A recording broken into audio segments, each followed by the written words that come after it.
Hello everyone, I am Kevin Patel and these are my project partners Sai Prem Pottam and this is Abhishek Modi. Hello. Hello. Our course project is about performing substantial simulation study with Rockwell Arena software on the working system of Dunkin Donuts. We are talking about the working system that we selected to simulate Dunkin Donuts is a worldwide snack, food and chain outlet. Dunkin Donuts we select to simulate located at Lucas Drive in Beaumont. It serves various types of beverage, donuts, and sandwiches from morning 7 a.m. to 10 p.m.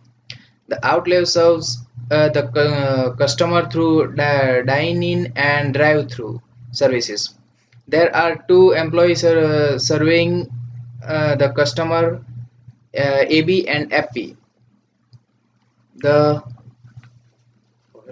Dunkin' Donuts have basically two ways to serve the customer. That is drive-through and dine-in. We have created a flowchart that so we can understand the system better. So there are two input services.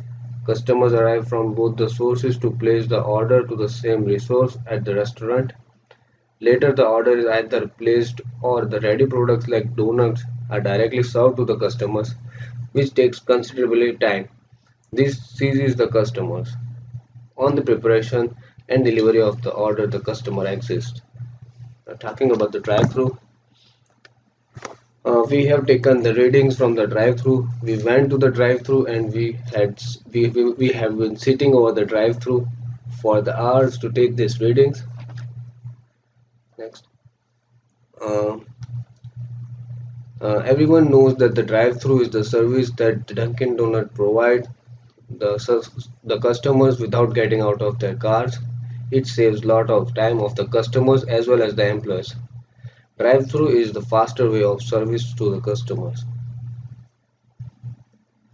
Talking about the dine-in, this is the graph that we created after taking the readings from the dine-in. Initially, from in the morning, we can see that there are less customers. Gradually, the rate increases, and in the afternoon, the rate remains constant, and in the evening, again the rate increases. Next. The dine-in service, here the customers arrive to the store, they place the order and they receive the order and they have their food in the restaurant services that are provided. Usually the dine-in service takes more time than the drive-through service. Yeah, the service time of the drive-through. First, we took 15 readings in a random interval, and then we took it as a normal distribution initially. After using the input analyzer, the curve was best fit in beta distribution. The same way, we took 15 readings in the dine-in, and we took it as a normal distribution initially. And using the input analyzer again, the curve was best fit in the gamma distribution. Here is the expression which we found it. Yeah, and this is a model of Dunkin' Donuts uh, we created in Arena Rockwell. Yeah, this is the customer dine-in, and this is the customer drive-through. Since we took based on the schedule, we have two schedules here. Schedules. Yeah, the 15-hour schedule, as it was on one day. This is for the dine-in.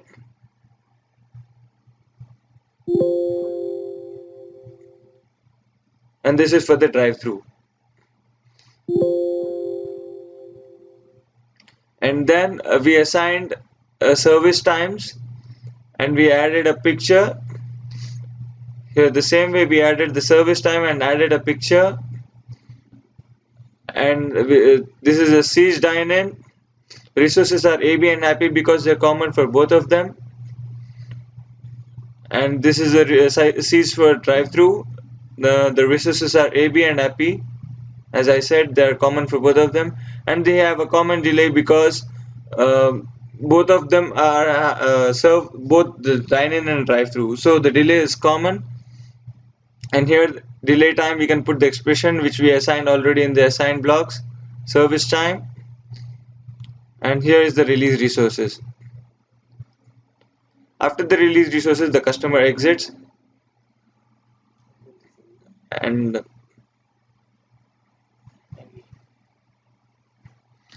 here this is a simple small layout of the Dunkin Donuts Lucas Drive. The customer comes in case of dine-in, he comes in, he waits in a queue, but as I said, there is no queue here because the arrival rate and the resource serving rate is approximately the same. So you hardly find a queue here. But the customer dine-in queue is over here, from here to here, and the drive-through is from here. It goes on like this till here, and this is the service window where the customers are served in the drive-through.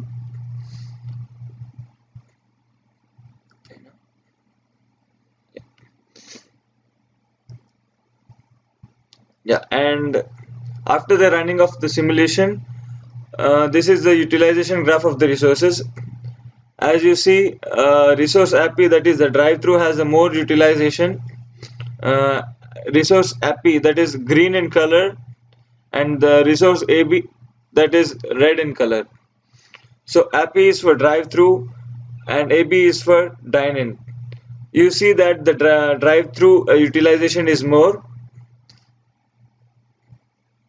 And after the performance, when we come to the performance measures, after running the model, since the working hours is 15 hours per day, we came to know that came to a conclusion that the total customers served per day is 362. The average total time is 3.2 minutes, and the waiting time is, as I said you, it is 0 because the arrival rate and the service rate is approximately the same.